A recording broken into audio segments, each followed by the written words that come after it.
We'll do it live. We're back on YouTube for some crazy reason because I have guests on YouTube, and she's been in the comment section for a long time, and now she's here in the visual representation thereof, the 3D hologram rolling. Anyways, Chaos and Coffee, folks. It's a disclaimer here.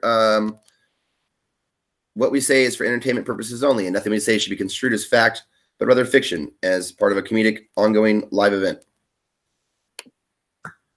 Welcome, Jessica De La Garza, comedian on the rise. I like how you took land in the Fresno. We're just going to jump right into it. I don't give a shit. Yeah. I like how you took land in the Fresno and he got on a show. Isn't that great? It is. He did great. Right on. He was very hard on himself, so he will say that he didn't. But I mean, he had to open with like no preparation because it wasn't that that it was a poorly put together show and they were just like looking for people. They had an audience already and the show wasn't starting yet. And so they had, like, you know, when you go to a show, there's a whole bunch of comedians that just come to see the show too or support people. Yeah. And so like, hey, do you guys want some time? Like, because they had the audience already. And so it was like a pre-show kind of, because the audience was already there and it wasn't time for the show to start. And so they were like, well, here are some extra comedians. I mean, not extra comedians, but they had people there. So they're like, let's just start the show and throw in extra people. Nice. And he got paid. So it's a paid show. Yeah, that's when it's real. Yeah. That's when it's real. Yep. That's how you can tell. Or like, you know, it's like, it was a show. You got booked on a show, right on. But did you get paid? Yeah, that's good. It was it Echelon Entertainment, yeah? Yes. I highly recommend working with Echelon Entertainment. I know well at least two of the folks that work over there. And I would say that's the rebel faction in Fresno. You know, if there's like the Empire and the Rebels, gosh, I can never get names. I'm like the worst substitute teacher. Who was your contact last night? Ellie? No, it was Joey and Iris. Iris, I can't pronounce her last name very well. I don't want to fuck it up, but she helps out Joey, and I'm not sure if she's part. I think she's come down to Rocket Shop before. A comedian as well, or just like a promoter? I'm not sure. She said that she had just started with him or just started helping him out, so I'm not sure what the dynamic is like. But I know I've gone to LA with Joey. Great road dog. And I honestly fell asleep after probably 3 mics in the van. I like, you know, it's LA. I'm an old man. I got tired. And Joey kept going, did like 2 more mics, and good person to know. I have no qualms at all. I'm just really bad with names. So it's like, and then like when I try to think of names, like I go, Joey Diaz, like, nope, that's a big Italian guy. That's not the right one. And so I can't remember people's name, like Joey Rodriguez, or I can't remember. I'm bad with names, but yeah, I'm not too horrible. I can remember people's first names at least. Good people up there. Fresno's actually not a bad place to go, man, at all. There was seriously like 30 to 40 people, and it was an interesting setup. They had like, we were kind of off to a corner, but the way that the actual restaurant is set up is like, it's kind of split. It has like these little split wings. So we're like in this corner facing all these different split wings. Wow. Okay, cool. There was about 30 to 40 people there. Like they were there for the show. They had their chairs facing forward. Like they themselves sat facing forward. Cause you know, you go to some shows and some people like they're at a restaurant, so they turn their chair like, like these people wanted a show. And nice. They were good. They were a good audience. That's an important factor. Was there a elevated stage at all? No, there wasn't an elevated stage. And I was okay with that because it kind of reminds me of Firehouse. Yeah. And like I just like that comfort zone. Yeah, like, that's a good thing. Intimate feeling. Yeah, that's a good point actually. Like if it I was talking with well, yesterday I was on Landon's thing and Landon's podcast, and we're talking about just basically some elements that comedians can look for when they first arrive, you know,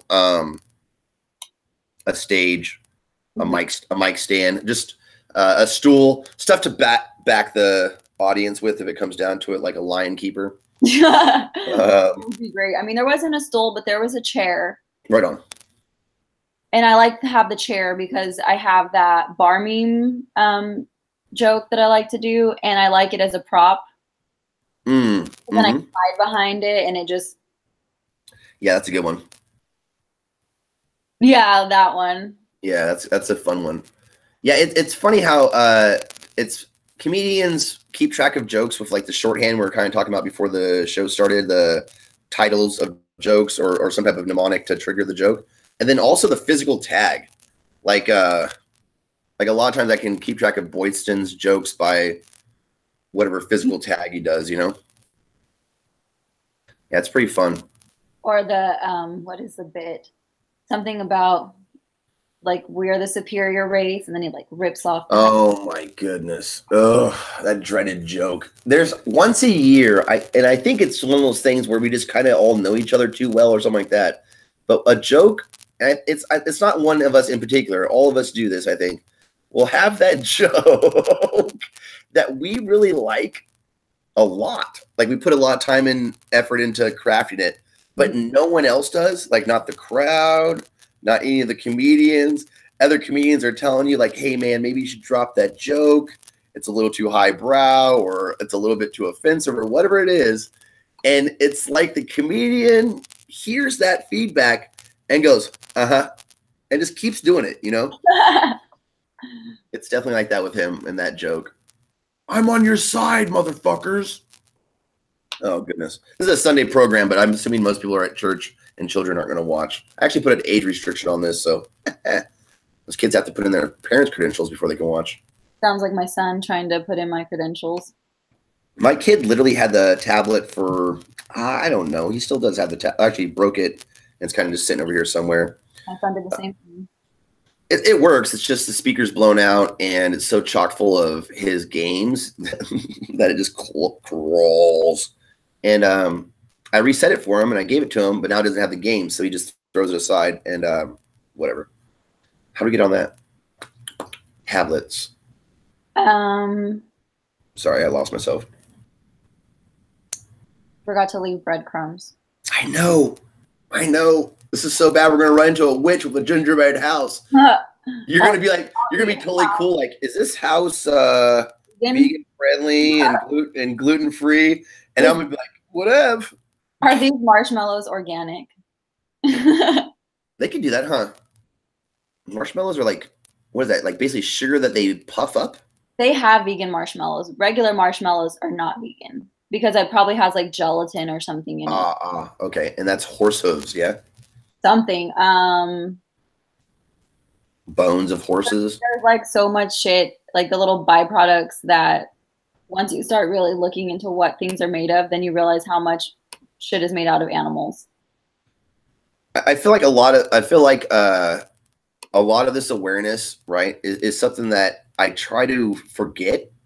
You know what I mean? Like I had that mushroom trip in college where a friend explained to me all the stuff, and I was like, okay, so you're a dietitian. And they're like, yep, that's my major, or whatever it was, like phys ed or something, and fitness. And I'd be like, okay, well, I'm a lit major, so I understood everything you just said, and it's fucking me up at a core level. Hey, our viewers are coming in. Okay, so I really do have to check the comments now, huh? Gosh darn it. I check the comments, but I don't see like a comment section. Okay, you might be the one viewer then. Thank goodness. I don't want to respond to people. One of the reasons I did this for like a year on YouTube is because it's just easier for us to have a discussion than for me to follow the comments. Follow the comments or have a one-way discussion for. I'm getting better at it, but initially I wasn't very good at just ranting for hours, you know. Oh, there's like even like a Q&A section. That's probably where I need to be at. Hold on. Let me find wherever this video is at on my channel. And we got to go to a comment maybe. I don't know. Check the comments at least. Make sure. There's a Q&A section and there's like a comment or chat section. Okay. I go to this video. Yeah, the chat section, I think. On the outside is what they could see. And there's a... I'm stuck in a time warp as I load this up. Ah, there we are. Brian! Okay, Brian Parks of his famous comedy and stage hypnosis show, writes Bane, in reference to Boyson's Bane joke. Call, friend. Where's he commenting at? Okay, so if you go to the video, like if they click on the video link. Oh, okay, so do the link. That's where I'm fucking up here. Me too. I went the wrong way around. I went like to my profile to find this video. I should just click the link. But anyways, folks out there too, if you're watching, when you click the link, you're gonna pop up on our video, and in the upper right hand corner, there'll be a chat box, and it has chat. I think. Okay, I see it. Okay, cool. I just paused the video so it doesn't echo and echo and echo, and then. Yeah, I paused the video too. it's so hard to listen to an echo. You mean like I like real time stuff. I don't know. Podcasting, sometimes there's a slight casting my pod. I feel like that's how I got that off a show. I can't remember who said it. Like an old person said it on the show. I think it was like Seth Meyers or something like that. Had it as one of his jokes. There we go. I popped out the chat. Now that makes it a lot easier. Seth Meyers has a great writing team. Popped out the chat. Pop out chat. Oh, that's so much easier. Thank you for finding that. Thank you. Gosh, goodness. That's awesome. Okay. Before I just had like the whole YouTube page, and I was like, this is too much, like too many screens. Yeah, that's too many screens too. I think I just lost Facebook. That's fine. We got Brian. Thanks, Brian, for tuning in. We got more viewers. Just try to comment on YouTube, guys. That's probably the most effective way. You're watching us anyways on YouTube. Just comment on YouTube, and we will read your comments and respond. In reference to Brian Parks' comment, Boyston used to have a joke. Oh, he still does have a joke, I guess. Maybe you've heard it, Bane Baby. I haven't heard Bane Baby. I've heard like the backbreaker one. Okay, yeah, that's the modification of it. That's that's the new version. Okay, yeah. Okay, so Bane, basically. But yeah, the backbreaking version I think is pretty funny. That one made me laugh my ass off when I heard it. Oh yeah, that's great. Nerd, like, and I know the story. Mm-hmm. Yeah, it's a good joke. I think changing jokes over time help them maintain a little bit of relevancy or keep them fresh. That one used to end like with the guy getting the girl pregnant and the guy going, "Time to go mobile," and which is great too. I liked Bane joke. I think I came in on it, or I started comedy at a point where he had just developed it, or he was just working on it. So I've seen it like that joke develop over time, I guess. So yeah, to the backbreaker. I forgot about that. Yep. I try not to watch people, so I don't even have like an updated version of their joke in my head at all. So that way I'm surprised when they change it, or yep. Did Cassandra like Tumblr on Wednesday? Oh, she had some tech notes, or like, okay, so I was telling Landon, oh, gosh, so much of our conversations are going to be like, so I told Landon, and you're like, I know, I heard from Landon. And like, okay, so the guy, he's supposed to, keep in mind, yesterday, and his big word, cross-pollination, brother, right? And I'm just going to do Landon as a Joey Diaz character, even though he doesn't talk that way, but he does a Joey Diaz. So we're talking yesterday about stuff, and he goes, cross-pollination. You're on my podcast, I'll be on yours. I'm like, dope, cool. Like, it's gonna be set up. Like, I'll have you on. And I think he's sleeping or something. You know? We got in, I don't know, like 12:30, and I'm sure he stayed up past that. I'm an old lady, so like I ate pizza and then fell asleep. I think eating before sleep, I'm still kind of cool with. Like, I'm not adverse to that, even though I've had some bad experiences. I think it's what I eat before I go to sleep. You know what I'm saying? Like a bowl of cereal is cool. Yeah. No big deal. Or a salad. It's hot wings or something, you know? Or pizza, yeah. I had the vegan buffalo wing mac and cheese pizza from Bakersfield Pizza and Company because it's vegan. The buffalo wings are made out of cauliflower. Yeah, like that is not a light meal. I understood all of those words, and So I it's could. pizza, and then they put like the mac and cheese on top, Yes. and then they put the buffalo wings on top. Wow. And I'm sure there's Wow. other cheese sprinkled in there to make it a pizza. Wow. Okay. That is, Nice.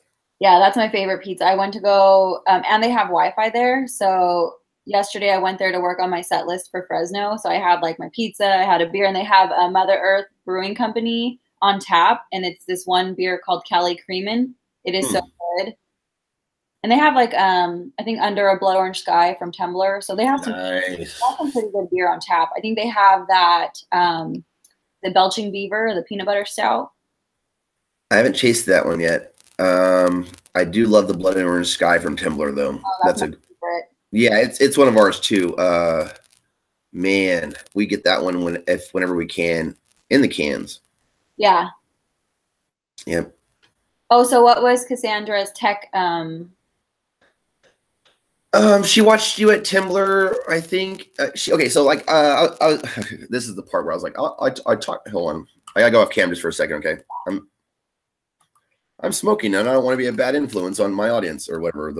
I got in trouble one time, so I got banned from 4chan. Okay, so her tech advice, for lack of a better, and I was telling this to Landon yesterday. Like, I would say something along the lines of, "Hey, punch it up," or I'll give you like a technical term, right? Hold on one second.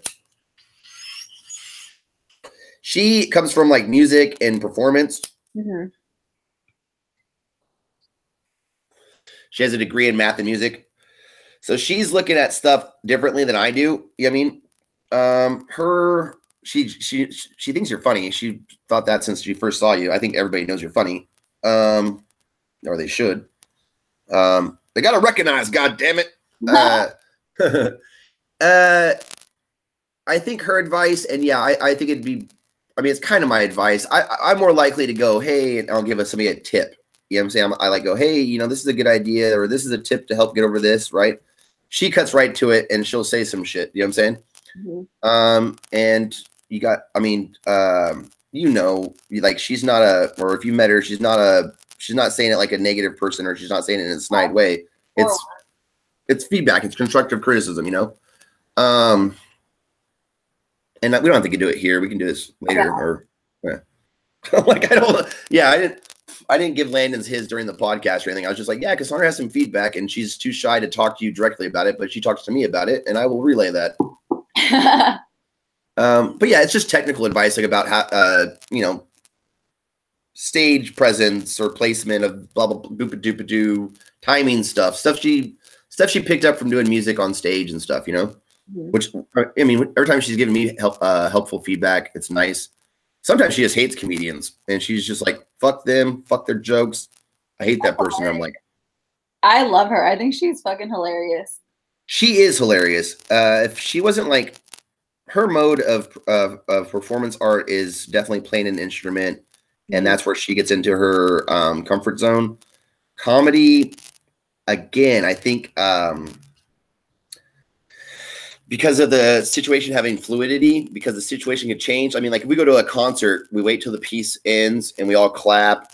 Then they start the next piece. We all clap, and there's very much a structure to it. There's not a heckler being like, "Hey, second row flute section. Yeah, you're off a note." You know what I mean? Like nobody's ever gonna do that, you know? I had my first hecklers this week. Oh, really? Where at? The guys like whistling as I was getting on stage. Like they thought they were flirting. But yeah. And then they kept like making comments during my set. Oof. So when they first started whistling when I got on stage, I just ignored it. But then when they kept talking, then I started engaging a little bit, which I think was better than ignoring. Okay, so that was the drunk table of guys. Yeah, I think last night or no. That was Wednesday at Tumblr. But they were Xavier's family. Like he brought them and he apologized. Yeah. He apologized to me the next when he saw me. He was like, "I'm so sorry." Yeah, he They were already gone by the time I got up there. I was kind of hoping for them. You know what I'm saying? You're like, please heckle me. oh, please, please, please. And they were gone. He had mentioned that Thursday or whatever. And yeah, I mean that's a good challenge. I hate to say like it's good for you, but like, you know, when you're a mom, like when a kid falls down and scrapes their knee, we have to deal with it. You know, Neosporin and washing the knee and everything else. But you know what? The next time the kid's not going to do that fucking goofy thing in the parking lot. Yeah. That made him hurt his knee or whatever. You know, it's like pain is a great teacher, and similarly, adversity, I would say, is a great teacher as well. So like, you obviously got through it because Cassandra didn't say anything about the hecklers, or like, you know what I mean? Like she didn't say you had trouble with them or anything. It wasn't a negative. You handled them and it was funny. Yeah. And then like when I engaged them, the crowd laughed about it. So yeah, that's you handling it. It would have been worse had they been like booing me or something. Right. Yeah. Yeah, I agree. Since they were like trying to be flirtatious, it was more of like a positive heckle. Were you the first female to go up? Probably. Or only female probably to go up? I think this Wednesday I was probably the only female to go up. I think. I'm pretty sure. I think yeah, I guess so. I mean, like I didn't see gosh, she's a funny lady. JC Roth, is that how we should present her as a stage name?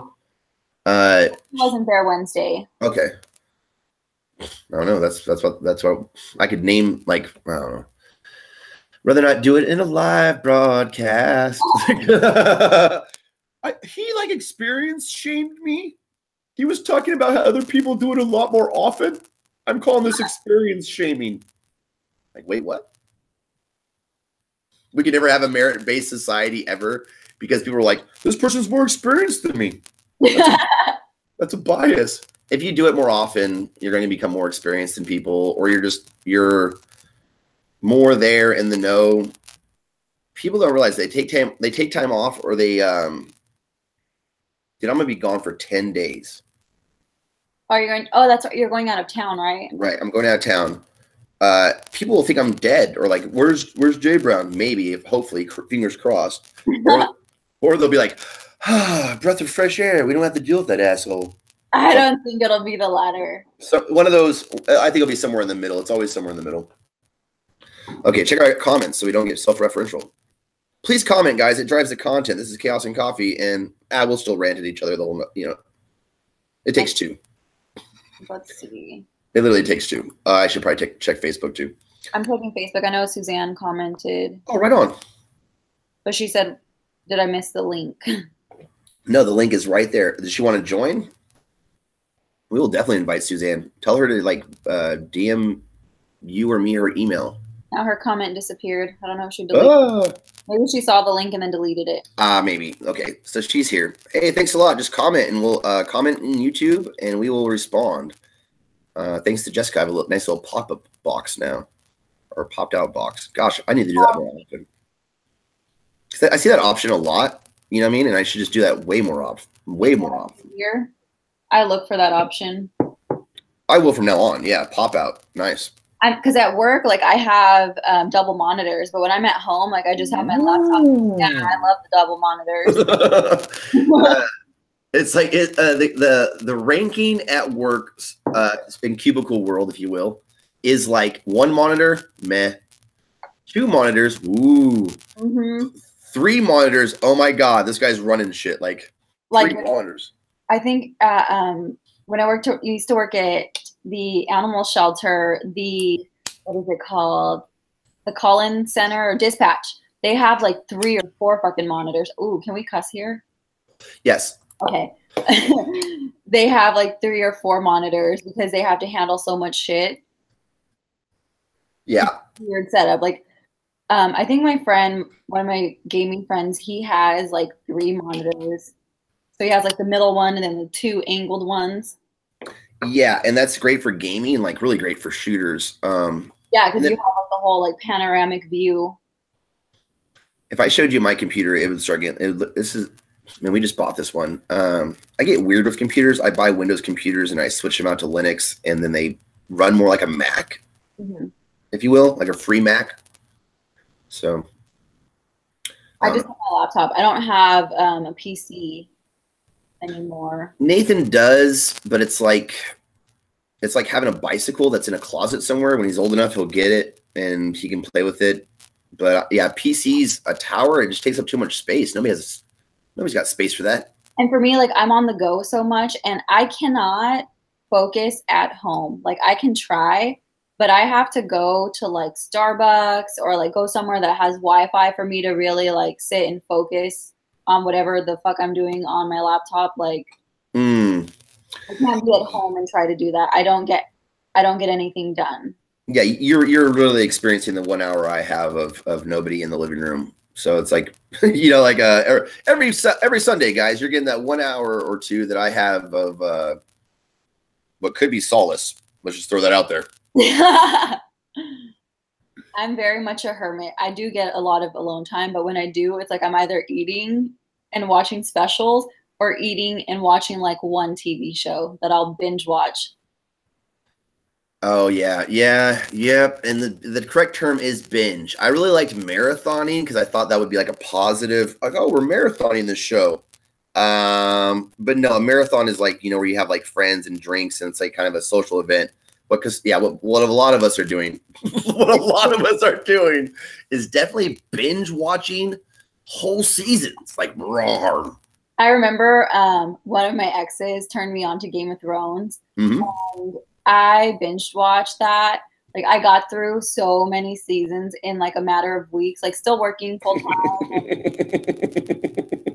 like I was just hooked. And like I'm all caught up now, but man, that was a big time investment. Cassandra and I don't like things to be canceled, right? At all. Okay, so this is a precursor to like why we've held off on things like Game of Thrones or anything very popular but not yet done. We were into Deadwood, this wonderful Western show based on historical evidence. Like they basically did this fictional recreation of this town, but it cost too much money. Had Timothy Olyphant and a bunch of great actors. That British guy who went on to play in everything is the bad guy in it. But like a really like villain, necessary evil bad guy. Like he is there for the town to function. Long story short, they cancel it like middle of third season. Oh, what the fuck?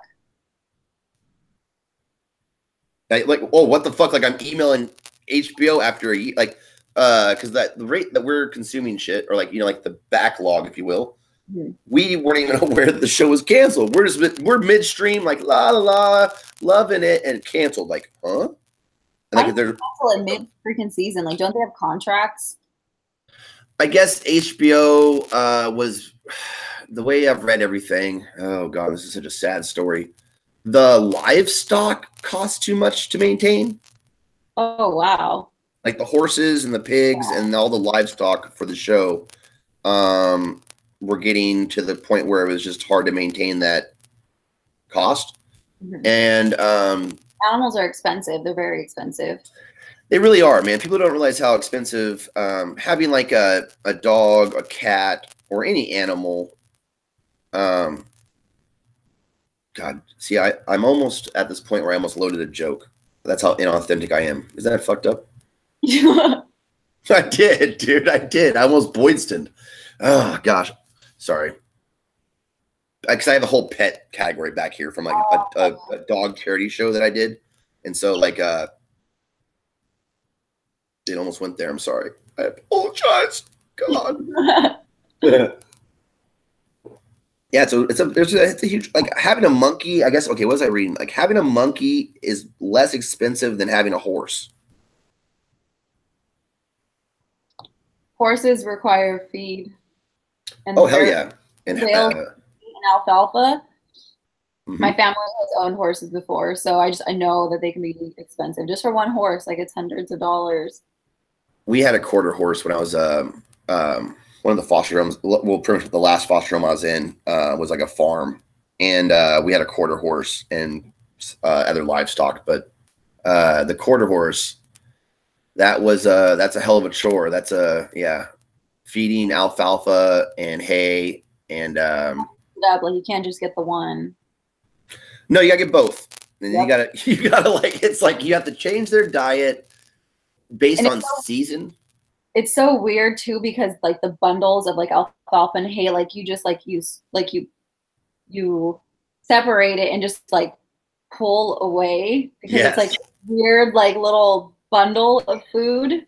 Yeah, like slivers or not slivers. Yeah, like you're slicing a cake and then but you got because it's like so meshed together and compacted. Yep. Yeah, I would literally say to Josh, like my brother, I'd be like, no, man, throw another sliver, you know, because that sliver wasn't big enough or whatever. Yeah, but yeah, they're like cuts of a, God, what do we cut that way? Like tiramisu or something. Like they're cuts, vertical cuts, or they're not even cuts. Like you're saying, the way it's bundled, the alfalfa especially. Separate and then like pull away. That's how bundles of marijuana work too. That's interesting. I've never seen a bundle. Just throwing that out there. Yeah. Like I've seen like eighths and quarters. I've never seen a bundle. Oh no, not like or like let's say, gosh, I don't know. A kilo, 2.2 pounds, breaks up much like an alfalfa. Which those are like 50-pound fucking bales. Alfalfa's heavy, man. Gosh, I remember that shit now. You made me trigger a whole like couple of years of memories right now. I usually block that shit away, and then stuff like this happens, like where I'm literally itching right now. I'm scratching my skin from the alfalfa, from the hay fever, and the alfalfa and the hay would get me. And then it has like this, like a specific scent. Yeah. Yep. Oh yeah.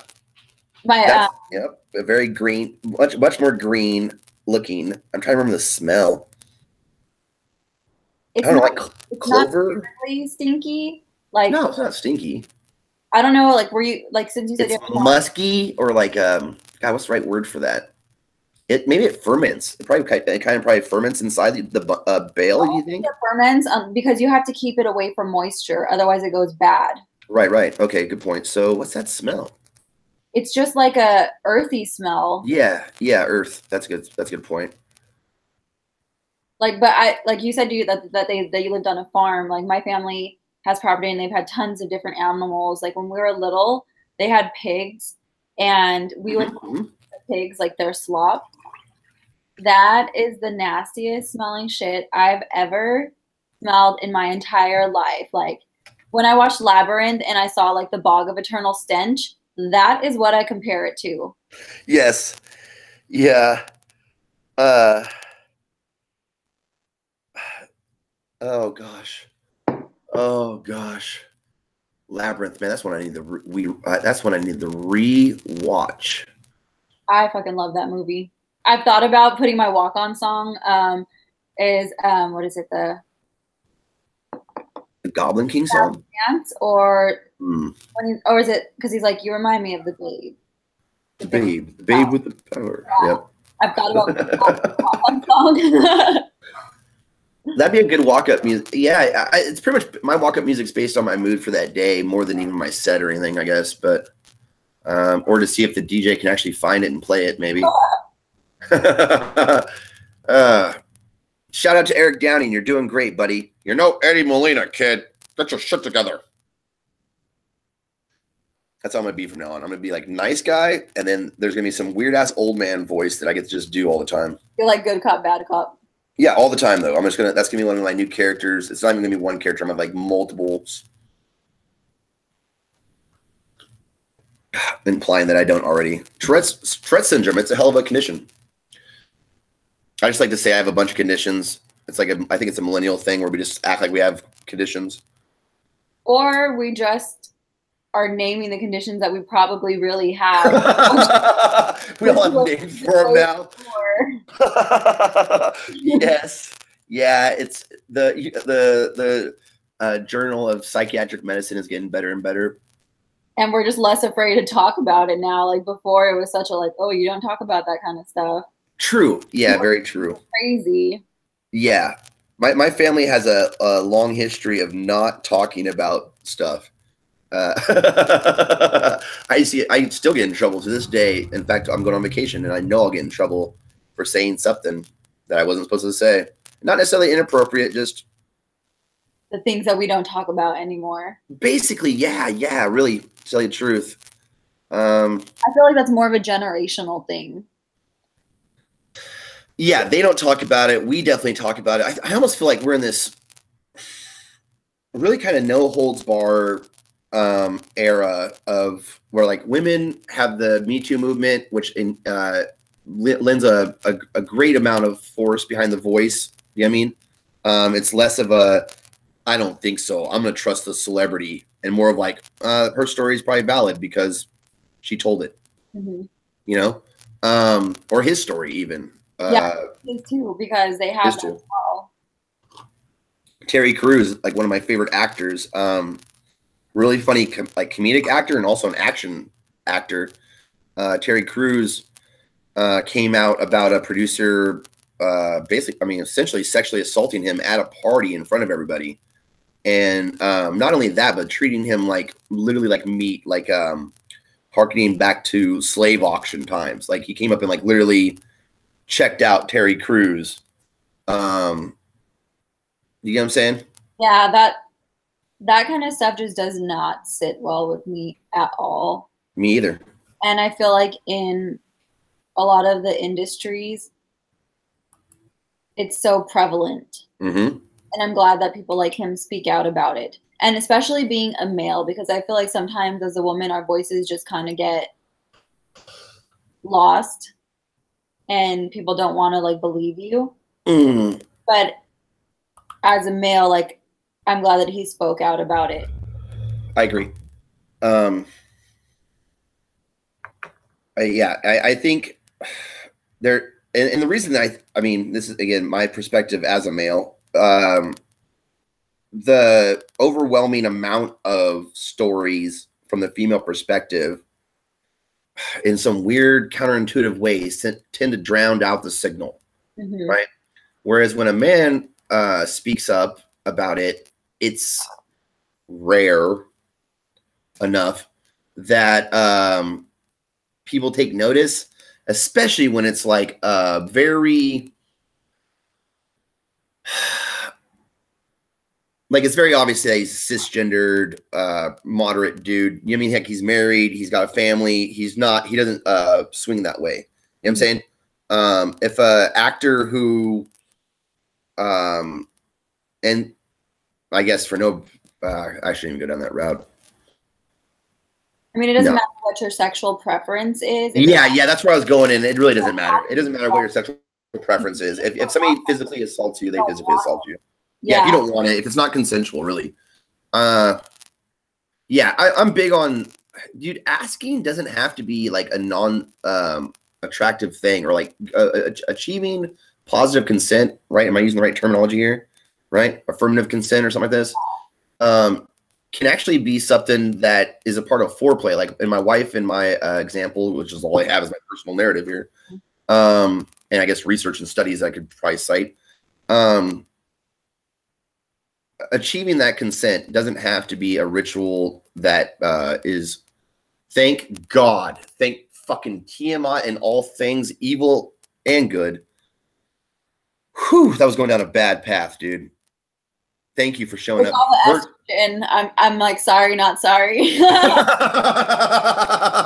No, because I mean, I really misstepped earlier, and I basically said something that I really shouldn't have said. That his story had a bit more credence because of his gender preference, which I believe you corrected me on, and I really couldn't gain my footing after that. I was just like sliding. Oh no, Draco! At least need it. No, he's probably just getting home, or he's trying to reconnect on the tube, as they call it. On the tube. I like talking to him. Well, because of the accent. Oh, there he is. Okay, I need a voice confirmation that this is Vertex Draco. Yeah, all right. Nope. God dang it. Okay. I just want to hear his voice, like. Dude, as do we all. Like, he's actually a regular. He's a pretty regular. This is gonna be him bitching about his brand new phone that he bought. I hate when it's like, bro, you have a phone that's like super new. He can watch and hear all this. I'm sorry about your $900 phone. Oh, he's saying he has no audio. Give it time, dude. Yeah. I'm sorry about your. He says like super thick, and it has like a He like broke down all the specs on the battery life, and he's a tech head. I know this has been covered before, folks. Watch episodes 1 through 33. He's a regular. Draco is a friend of mine because we were enemies at first. Yeah, really, it's true. It's a love-hate relationship that I don't know, became a really time-honored friendship. It's so weird, dude. I love friendships like that because you don't feel the need to constantly agree. Oh, hell no. He and I disagree all the time. And I think that that's great. And I wish more people embraced that. That's the whole point of getting him in here, is so that he can argue with me, you know, like, and with you, you know. I have friends like on my Facebook, like that are totally like left wing and right wing, but I'm not going to unfriend them because they have different views. They're still the same person that I know. I don't have to agree with everything that they view. But yeah, frenemies aren't bad. Diversity in culture and ideas, people's ideologies. Brian Parks updated us. It's Ian McShane that plays the bad guy in Deadwood. Oh, okay. I'd recommend Deadwood if you can handle knowing that it's going to end very abruptly. I can only do one show at a time. I only have so much binge watching time to binge. And right now, I'm binging Lucifer. In between watching like comedy specials, I'm watching Lucifer. So you're telling me Lucifer finally got his own show? Yes. I'll be damned. On the Meathead podcast, I talked about, because they asked what TV shows I was watching, and I was like, Lucifer. And then they said something, and I said, well, actually, Lucifer is based off of the Sandman comic, and a writer took Lucifer out of Sandman and made it its own standalone comic, and then they based the TV show off of that comic book. Yeah, you had me at Sandman. Yeah. Neil Gaiman. Am I saying it right? Neil Gaiman? I have read his books and comics since I was probably like 16 or 17, but I can never pronounce his last name. And it's maybe he can't even. Gaiman? That's why I always go between the both. I'm like, I don't know if I'm saying his name right, but I love, he married one of my favorite musicians, Amanda Palmer from the Drennen Dolls. I did not know that. And wow. They have a cute little baby. Yeah, I remember the Dresden Dolls. Man, okay. I thought you were going to say Tori Amos or something like that out of nowhere. Right? I really did. I was like, oh. I swear that, like, you've read the Sandman comic? Yes. Okay, so you know Delirium? Yes. There are some photos of her where she looks like Tori Amos. And then in Tori Amos's music, there are lyrics. There's one in particular where she says, "If you need me." It works, dude. Just quick, you silly fuck. Sorry, just yeah. I'm a big Tori fan. She says Neil paints me as a tree or something like that. Neil. No. She said, "If you need me, I'll be hanging out with Neil and the Dream King." And the Dream King, and then later on in another track, she says something like, "Oh, Neil, won't you paint me as a tree?" or something like that. That's funny. And then that tree, like, can't Delirium like, or isn't like Delirium a tree nymph or something? Delirium used to be Delight. Okay, does she like have a tree form or whatever? I don't remember. I mean, she's delirious. Like, she's constantly changing her form. That's like, okay, that's what it is then. Yeah, I remember Death. I remember like a lot of the characters from Sandman's comic book or the graphic novel.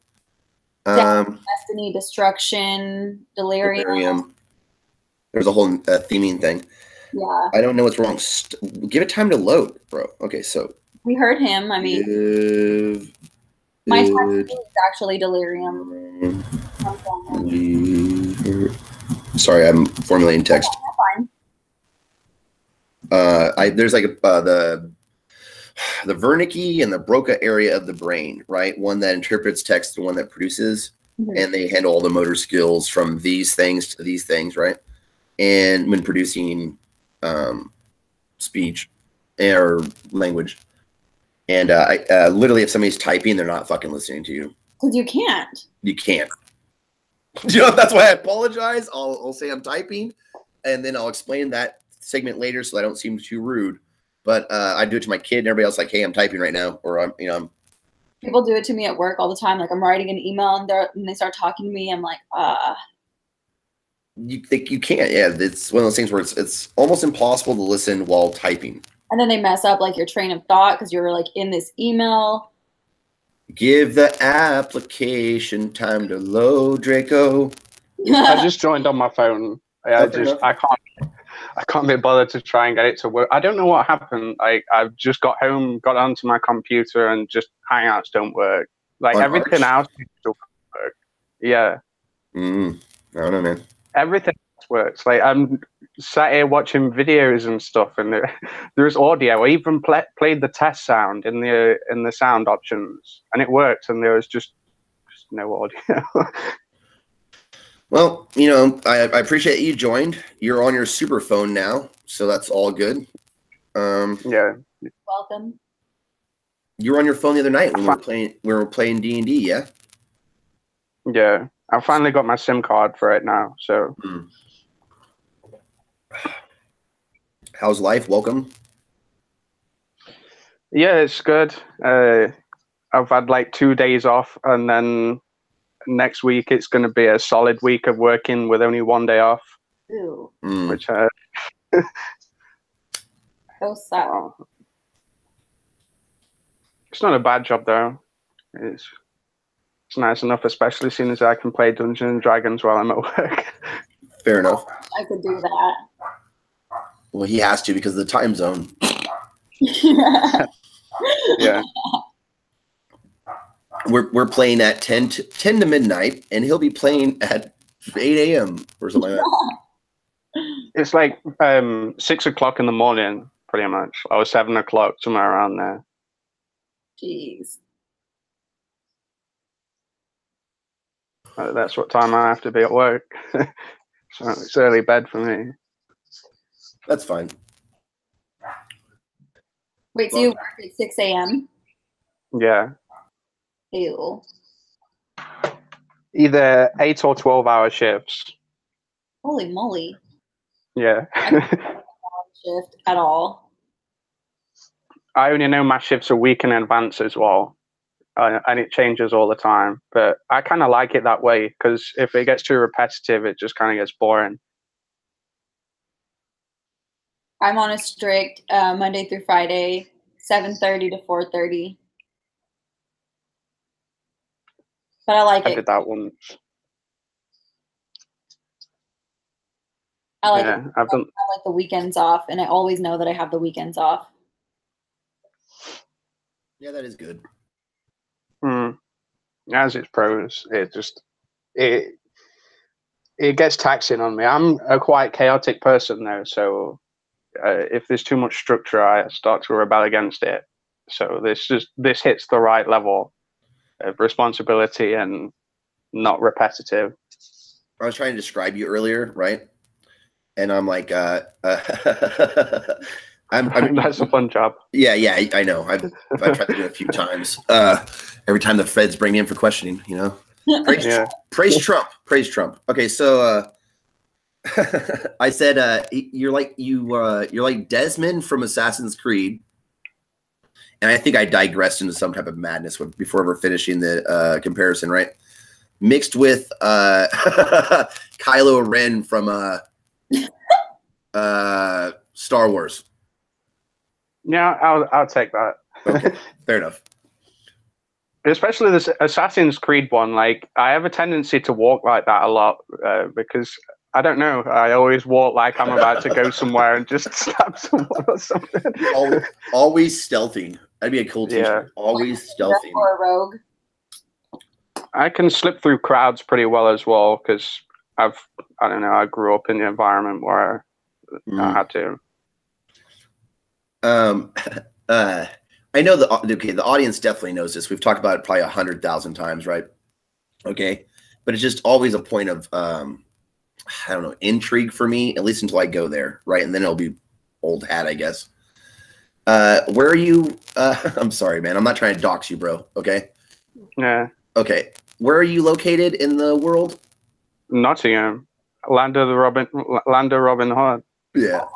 That's where my mind went exactly when you said that. Yeah.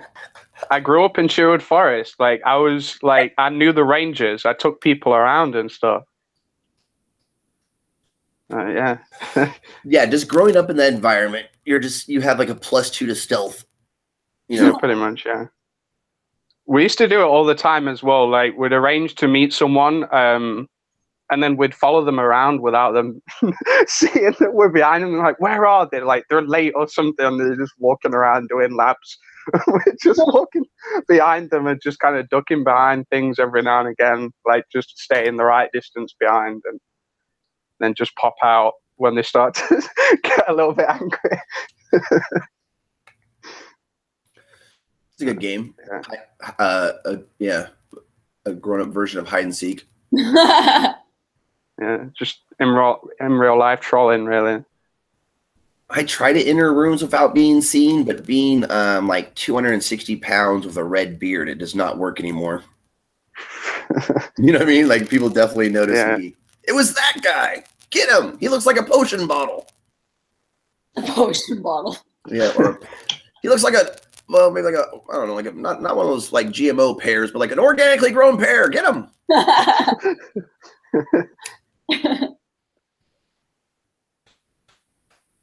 Oh man, I've been telling Draco for years to come to America and just be like a person who talks. Like I don't know what type of job it would be, but like just like not comedian necessarily, but like a voice actor or commercials. Like just just talk. If you've played Elder Scrolls, anybody out there? Oh, better check our comments, I guess. Okay. Anyways, Elder Scrolls or any of like the Oblivion, Morrowind, Skyrim games, the Imperials always have like a +2 or some type of charm spell. You know what I'm saying? Yeah, the plus to speech. I never play them either as well. Yeah, it's just I don't think anyone ever really does. They're just kind of there, Imperials. Yeah. Because they're kind of the bad guys there. So very much so, yeah. Especially it's weird coming from me as well because I usually play the bad guys given the choice in a game. But you're like that's just over the top. I'm not doing that. Oh man, yeah, that's over the top even for me. We're getting a little bit off topic, or like I guess if there even is a topic. But how ready are you? This is. I'll talk to you about it later. I'm sorry. Sorry, guys. People out there. Yeah, it's all right. They're used to the jumps, I'm assuming, by now. Yeah, they probably are. Everybody should be. Okay, so how down are you to play D&D at some point? Yeah, whenever. How ready are you to introduce a character or whatever? I've got the character ready. Like, I made her quite a while. I should change my profile picture to, like, find some drow chick or something. But, yeah, absolutely. Yeah. Because the character made herself pretty much. Like there's only one tweak that I'm gonna make, and that was the change to a background because I was jumping between the charlatan, so you can forge documents and stuff and have a sort of hidden identity, but with a drow that's kind of weird because then you're gonna have to change your shit, like your race pretty much, or your skin tone, because when people see drow, they don't tend to trust you. So you'd need like minor illusions, and I was going to be a monk, so it wouldn't really work out. So the noble would make more sense as a slave owner to go the noble route. So. Or hold on, we got put in PC terms because again we're talking about D&D, where it's a feudal system or a feudal fantasy system, folks, and so let's translate slavery into something a little bit more PC. But I'll make it better again. Drow society is a matriarchy, so the women hold all the power. So maybe that balances it out. What were you saying? I'm sorry, Jessica. I said I'm down for that, where the women hold all the power. Yeah. That's why I wouldn't play a Drow Male, not unless, like, I don't know, I was feeling rather masochistic. But this question actually came up the other day. I can't remember who exactly asked it, but somebody I was talking to asked, like, about people who play a different gender. Yeah. in role-playing games. And do you recall this conversation? This was in the D&D game that we played. It was it Dennis? Okay, yeah, a friend, a player in the D&D game. You'll run into him. Plays a gnome tinkerer. He was asking if a certain, basically a certain personality profile or a certain type of preference group liked to play other genders in role-playing games. And I said, actually, it's kind of quite the opposite. Like cisgendered males like to play females. I think especially. I was just going to say, especially in the video games, really, which is where I started, that you'd spend so much time looking at your character, it only makes sense. And I've explained this before, that when people just get into role-playing or even role-playing games, if given the choice, they'll make a representation of themselves first, like as an extension to themselves, and then they'll start to branch off in other directions, and they'll try and make something that's kind of opposite to where they are, or like go to an extreme, or even playing another gender. It's just another level, I guess. In World of Warcraft, like I think I was the only female in my group of friends that played, but all of the guys in our group played a female character. Like for me, like that was so common. Oh yeah. It was like more rare to see them playing a male character. Well, plus if you played a female toon, you got mad loot. Yes. Yeah, there's a lot of did I say that right? As an old man, did I say that? Yeah.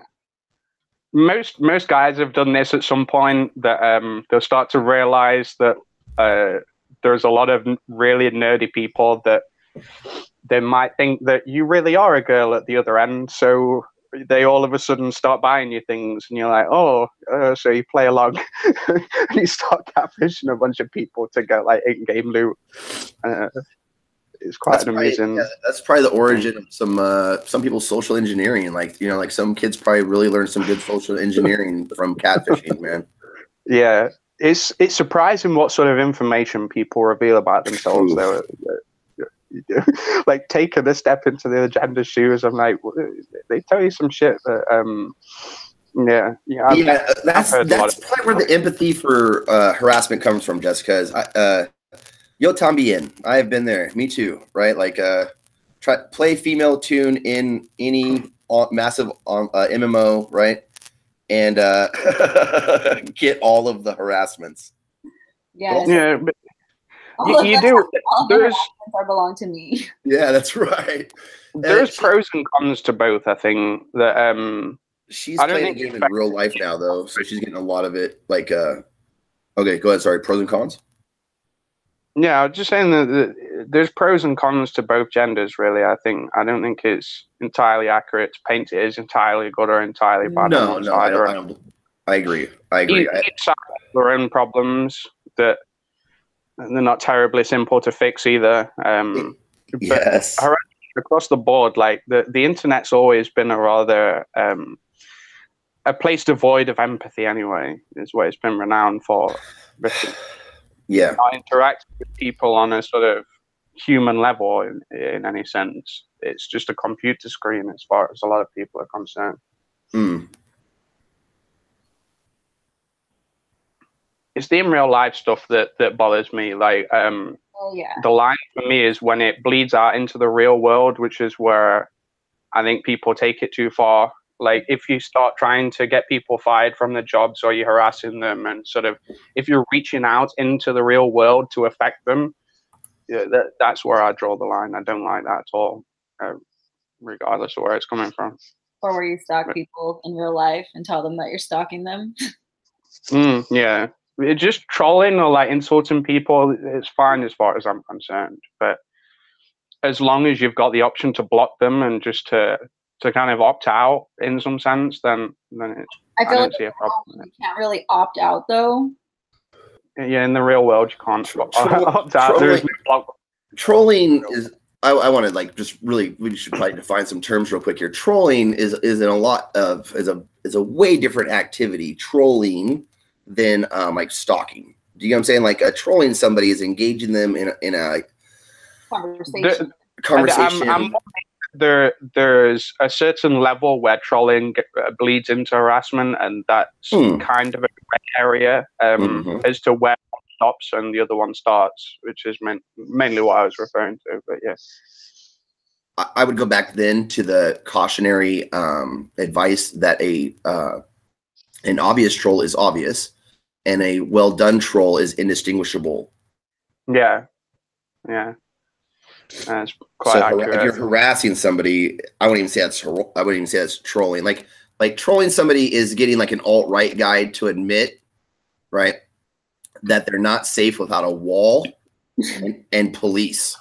Like YOLO, you can't defend your own house, bro. You know, like, but that's anarchy, though. I need a wall. They're not anarchists, as far as I'm aware. They're not anarchists. No, there are no anarchists left, man. Trust me, I looked. Well, they claim it, but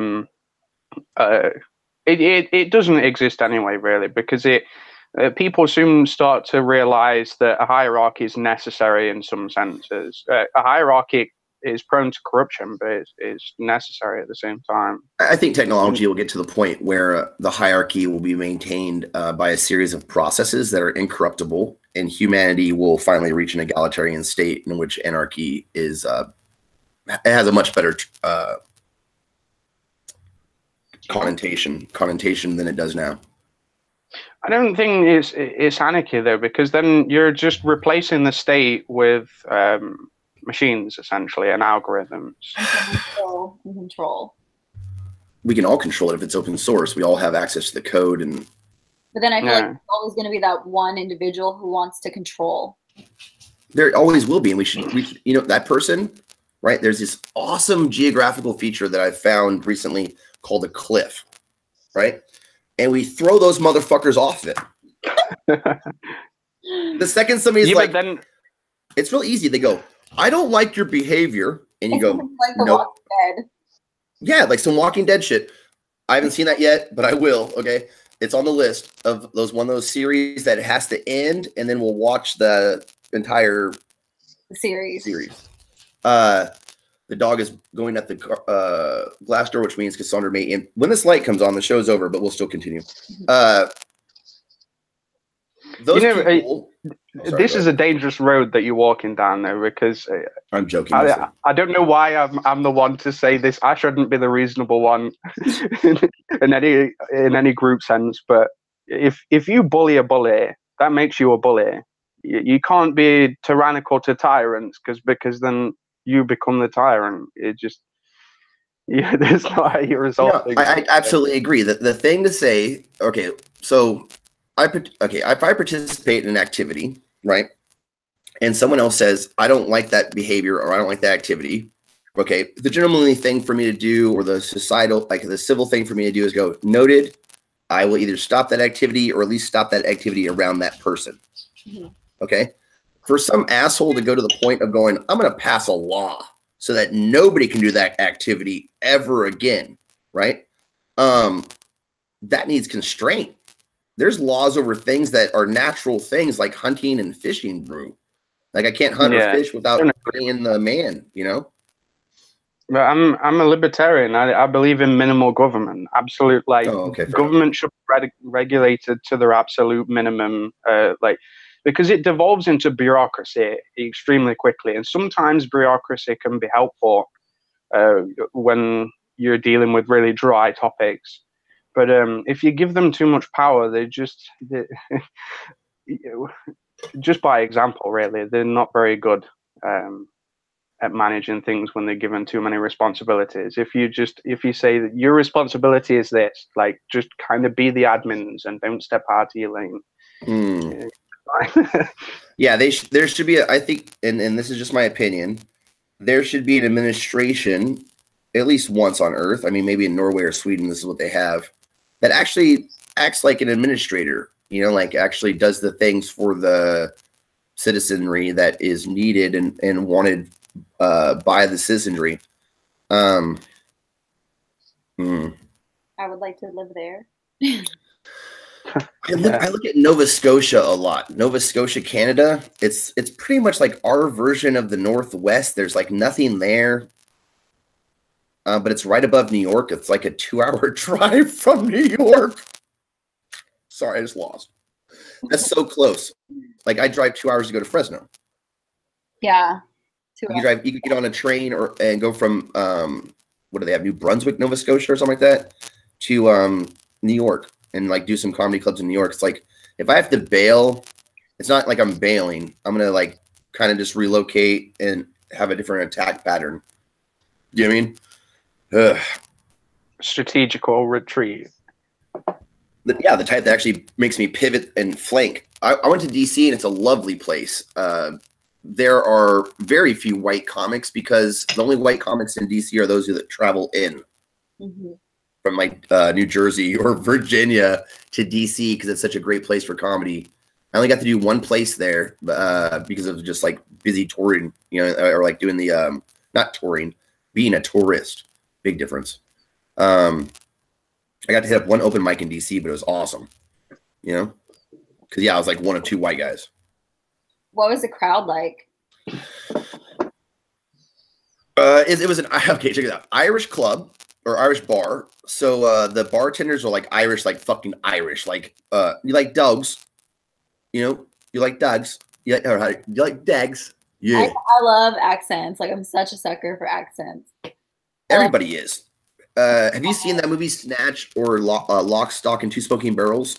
No. Oh man, they're so good. I was telling Landon about them yesterday, but then Landon started talking about how he's genetically made, and I thought of Gattaca.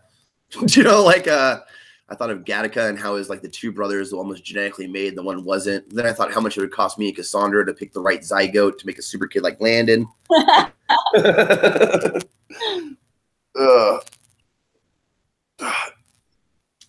I'm a sucker for I don't know, man. Intelligence, I guess. That too. Yep, I really am. Oh, but the crowds. You said the crowd was good there? Oh, in DC? Oh, yeah. So, like, Irish bartenders, like, real fucking drinks from, like, over there, you know? Like, they import them, I guess. And so we had, like, some ciders, and I got up there, and I think I had bicycle joke, and I did all my Bakersfield stuff that you've ever heard me say Bakersfield with. Uh-huh. I did that, and I did a little bit of my DC stuff that's just basically about how they drive and how we drive versus how they drive, and how I watched two black guys down in Maryland fight each other in the parking lot. And when the cop rolled up, I said, "Hey, those two guys are fighting," and he said, "No, I know those two." You're like, so even like I was like, so this is just happening? Okay. I you was know, Snapchatting it. Dude, I should have, man, I'm kind of paranoid, so I don't have like a lot of apps on my phone that I should. I do like Instagram a lot because there's just no conflict there that I can ever see. Nobody ever fights. It's like, it's like, oh my God, here's food, here's family. There's lots of food and family and thirst traps. And there's no like in between really. I don't find it. I don't know. Hip hop, food, family, comedy, and hardcore thirst. Ugh. I'm guilty of the food. I know. Yeah. I woke up in the morning and gone, oh, she eats that? Man, I'm fucking jelly. And then I'm like, why people actually think I didn't think anyone enjoyed those food pictures. When you make it. That's really a thing. Not when you buy it. You're but when you making it, yeah. Yeah. Seeing someone else cook something and then taking a picture of it, I don't understand why people like that. Like, if I make something good, then I'm like, yeah, that's good. I'll eat it. Be right back. I gotta let the dogs in. Kind of I'm like a huge foodie, so I enjoy food pictures, and it gives me ideas to make my that stuff at home, or if I'm out, because in Bakersfield there are not a lot of vegan restaurants. So if I go out of town and I go to a vegan restaurant, like I'm gonna take a picture of the food because it's amazing, and then other vegans that I know like can go and check out that place in the future. Getting recipes sound like a good idea though. I've only recently started cooking though, so yeah, I need more recipes. You just barely started cooking. How did you survive before? by leeching from other people. Yeah, I'm good at getting other people to do things for me, and and then I was I lived on my own for a year as well, and I got my friends and my girlfriend at the time to just cook things for me. Oh my gosh. I cooked spaghetti once in my life. Prior to then, there was like spaghetti bolognese, and that's the only thing I'd cooked. And then I got a slow cooker when I got another place of my own. And this time I was living on my own, so I was like, oh, I'm gonna have to learn how to cook. Yeah, I like using the slow cooker, to be honest. It's just you should check out. Have you heard of the Instant Pot? No. It's like a slow cooker, but like a pressure cooker. So it could be insanely fast, especially if you like meat. Like it makes the most. I mean, I'm vegan, but I know how to cook still. My family are really huge meat eaters. So if you can put like a roast in there and it'll be so tender. You can put ribs, you can put like anything in there. And so it's the pressurized cooker, but after it's done cooking it still keeps it warm like a slow cooker. And it has a slow cooking time too. Yeah. Instead of like cooking. Pressure cooker. Yeah. Yeah. I love that thing. It's amazing. I'm gonna have to get one. That sounds good. And they have like the smaller one. So if you're just cooking for yourself, you don't have to get like a huge like 8-quart. Yeah, because at the moment everything needs to go into one pot, and I can't keep things separate, so it all kind of has the same taste and texture. So I need to break it up a bit. So getting one of these would be useful. And it's good for like you can do rice in it. You can do beans. I like it for beans a lot because beans sometimes can take so long to cook, and in the pressure cooker it cooks them so quick. So then I could just make them, clean out the pot, and then make something else. Yeah. Nice. I'm gonna have to get one of these. Yeah, I love talking about food.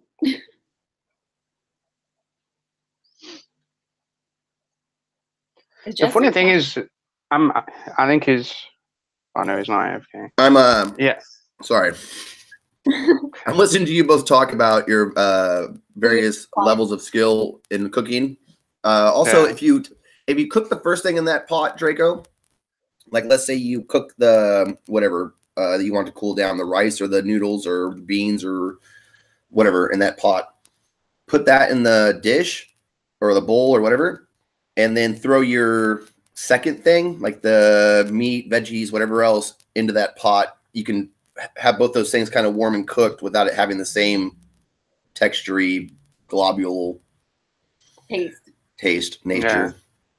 I think a lot of people are texture based. So like a lot of people want like a crisp veggie in their salad, or they want, you know what I'm saying here? Like they want that certain, like if a salad gets limp or like if a salad gets too soggy for me, I'm like, nope, it's over with. Or if the, not necessarily the rice, but certain meats, like if they get the flavor of something else on them, I get kind of, you know what I'm saying? Yeah. I don't know. The vinegar, like for example, in the pressure cooker, it's not just full with water, is it? Like, how does it work? You do put a little bit of water in it so that it has, so the pressure, like the steam and everything, you're not like filling it up with water. And there's also, there's a little cage that you can set on top so that the meat is on the top and it's not actually touching the water. Cool. Yeah. Or if you're doing rice or something, you can do like a mix of water and like a broth, so it can give it like better flavoring. And also it has like a saute section or button, so you can have the lid off and you can like saute like some onions and some garlic and then throw in your meats and then like shut the lid and do the pressure cooking. Yeah. So I use spices quite a lot because when my dad cooks, because he's Indian, he makes like Indian sort of based food. But yeah, like especially like I like coriander the most. And I was looking up, it said that black pepper sort of enhances the other spices that you use, so I got some black pepper to use as well. Yeah, it turns out I like it as well. I've always been a fussy eater growing up, but actually cooking myself, I'm good at cooking. I just never like to do it. And I don't like cleaning either. So it's kind of the things around cooking I don't like, but the actual act of doing it itself is fine. If someone would clean for me, I'd happily cook. The cleanup is the shitty part of cooking. Right. Yeah. I found lots of people can find the joy of cooking. Right. You introduce them to some simple recipes that turn out really good. They get them down, and people can really get turned on to cooking. The dishes, on the other hand, that's a real hard one to get people turned on to. You know what I'm saying? I don't know anybody who enjoys like doing the dishes after they've cooked. I enjoy doing the dishes, but I have a process where I run a soak sink. So like at the end of the night, I like to like soak all of the flatware and silverware in the sink, and then the next day I take those out, rinse them, throw them in the dishwasher, and then like to like process everything. And I actually don't mind doing dishes, but I go into this zen-like state where I lose like half an hour of my time. Just go, did you do it? Almost, huh? No, the castle was just there. Okay. Nathan and everybody. Hello. You want to say hi to the world, bub? Hey. Hi. Huh. Ryan Parks asked us about sea lion. I don't know what sea lioning is. I've never heard of that. Can somebody check out Urban Dictionary real quick? Oh, goodness. Nathan's going to ask his teacher. And then really awkward. Sea lion? Do you mean like the animal? Yeah, sea lioning. What's that, Ryan Parks? Longtime viewer, local comedian and hypnotist. It's probably in reference to a conversation we had literally topics ago. That's why the comment section doesn't work with live guests because we go so fast that the comment section can't keep up with live guests.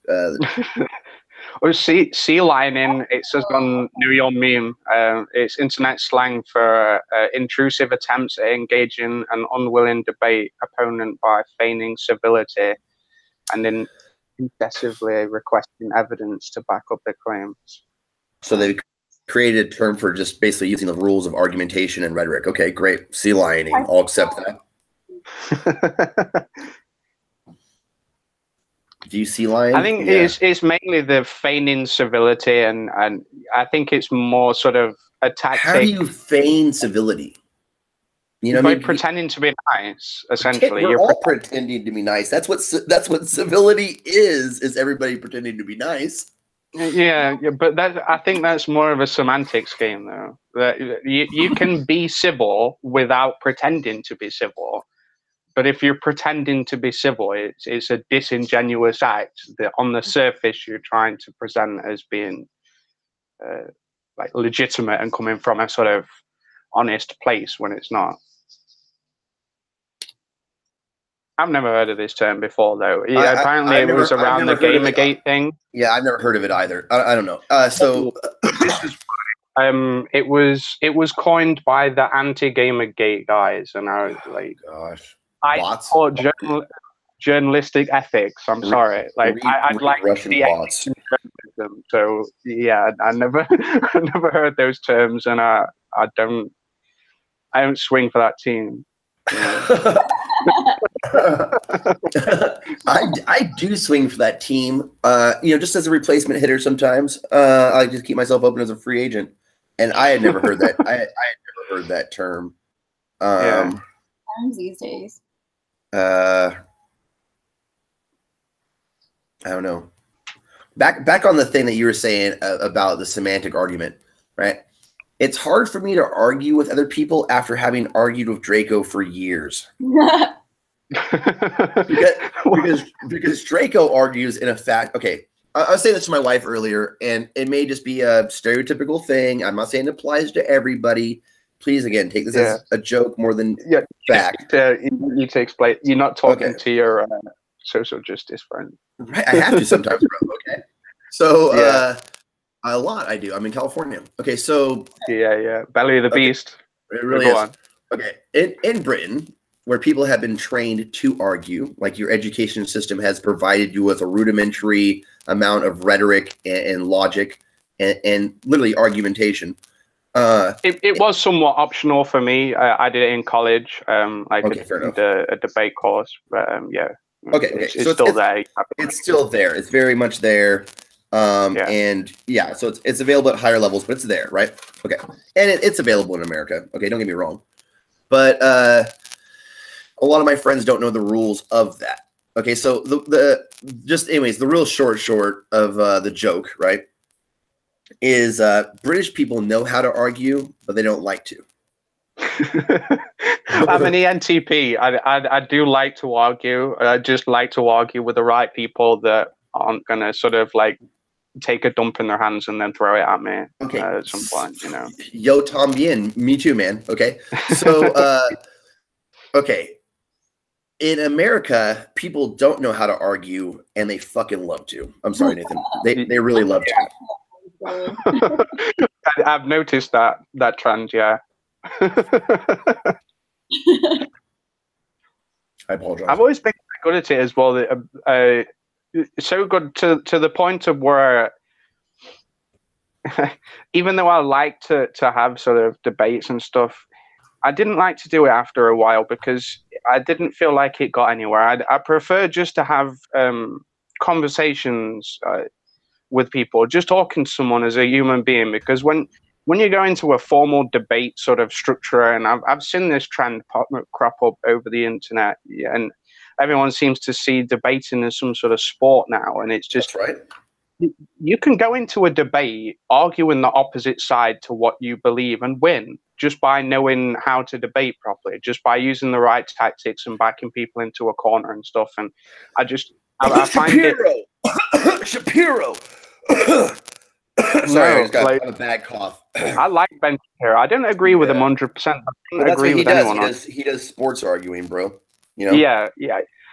But I like to watch it sometimes. Because I still have that part of me, because I like to try and absorb people's sort of philosophy if they're somewhat successful, and he is quite a successful person. No doubt. He's someone worth listening to. Absolutely. It's just that I find it the sports debate is it has its place, but I feel like it's been overhyped. I say recently, but it's been somewhat of a couple of years or something. It's been happening. But yeah, I'd rather people just talk to people as human beings, because it's too easy to be disingenuous, and you can't concede your point. You can't go into a debate and then go, oh, well, you know something, you've got a point there, because then you've essentially said, okay, then you win. So no one gets anywhere. But but they won't want to. Do you see what I mean? That like, even if you do sort of like put your trump card down and the other person's like, oh, God damn it, you've got me.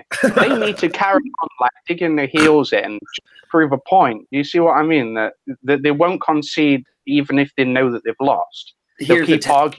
Yeah, basic of logic, like, you're not going to change. You can't argue with someone who's not willing to listen. Yeah. But just a normal conversation like this, essentially, that you could say that there is elements of a debate, but it's informal. Like, there's no structure, there's no topic, and there's no ego that gets hurt if you concede a point or something. So I find it a lot more sort of honest way of talking, of proceeding, of even like coming to any sort of common ground at all. The sports debate's fine if you want to like sharpen your wit, which is useful. You need to do that. You need to stay on your toes, and it's good to practice those sort of argumentative tactics so you can sort of see it when other people do it and they try and pull the wool over your eyes. But yeah, that's my thoughts on debates anyway. I agree with you, dude. Only caveat or amendment I'd put at the very end of this whole thing would be, in a discussion, maybe not a debate, but definitely a discussion where, meaning that there's two sides of it rather than a conversation. I like discussions as well. I like conversations. Conversations are more fluid. Discussions are still us talking about some type of dichotomous thing, rather than a debate. I absolutely agree that I like having a conversation, and I would say the only end point I'd put at the end of anything that you said would be that during a debate, or when somebody tries to engage you in logical fallacies, or they try to use some type of method that's what am I trying to say here? A fallacy, man, erroneous, right? Yeah. Then by all means call them out on it. If somebody uses evidence and logic and they present their idea to you as civilly as possible, right? It would behoove you, even if you don't agree with it, to entertain the idea, so that upon stepping into their shoes or upon seeing it from their perspective, you're able to, without a slippery slope, without a straw man, without any of these things, present their argument or their claim back to them in summary, right? Yeah. And in doing so, you might present ideas to them that they had never thought of before about their idea. And then they're going, oh. And then that seed of, I hesitate to say doubt, but that seed becomes a crack. You know what I'm saying? In the sidewalk, man. And I've seen people who are like full commie, right? And you explain to them, but won't you guys centralize authority? And they're like, oh. Yeah. I do completely agree with that. That you should be able to echo whatever person's argument back to them perfectly. And after you've like reiterated it back to them, they should be able to go, yeah, that's exactly what I believe. Like, that's no straw man. And then you take it apart. It can be far more effective that way. It's better if you cut to the bone than across the flesh. It's a crude analogy, but it works. Yeah. Here, I want to throw a phrase at you real quick, okay? And hold on. Nathan, what's cold comfort? I don't know. Either did I until 2 days ago. Jessica, what's cold comfort? I don't know. Exactly. It's this phrase that we don't really use, right? Check this out. Draco, what's cold comfort? I have no idea either. It's completely out of the English. It's gone. Archaic phrase. For me, it's like Pink Floyd going, cold comfort for change, right? That's like the best, that's the best quote I can give, right? And which doesn't help me understand it at all, because the whole song is like a really deep poem. You know what I mean? And then I guess Shakespeare used it a bunch. I looked it up. It means when you receive comfort from somebody that's not really comforting at all. Mm-hmm. You get what I'm saying? So blah like when blah they're blah. trying to comfort you, Maybe like, not, because some shit that's not comforting. Right. So like a certain thing happens, and then character B tries to comfort the person, but it's not comforting at all. Well, it could be worse. Well, it could be worse. I told you not to walk out late at night wearing something like that. A mom would say to her daughter or something like that. That's not very comforting at all. Yeah. Right? Cold comfort. I'm bringing this. What most people seem to do, that I've noticed. Right? I'm bringing this back, like starting. Help me out, Cassandra. July 14th. I'm going to say this in front of an audience of people, right? That I like going to Oregon from Southern California because of the cold comfort I receive. And like a little play on words, right? Yeah. And I want to see I want to see who in the audience gets it without me explaining the phrase first. You know what I'm saying? Please have Cassandra record this. Yeah, I guess she'd be. Yeah, she has. Man, I find that whenever you try to record something, it's like cursed. Like this is going to be recorded. YouTube's backing us up here, right? But go to some place, anywhere, and try to shoot video, and you're going to have like a table full of hecklers, or you're going to have some type of video error occur, or the sound's not going to sync with the video, or the lighting's going to be weird. That's so funny because at Rocket Shop this week, Joe was doing an interview on me like after the show, and his memory was full, so he couldn't do it. See what I mean? It's the demo gods. You need to pray and pay homage to the demo gods. Yeah, DEF CON. all the time. Every DEF CON, they're like, you didn't make an offer until the demo guys. No, the first year.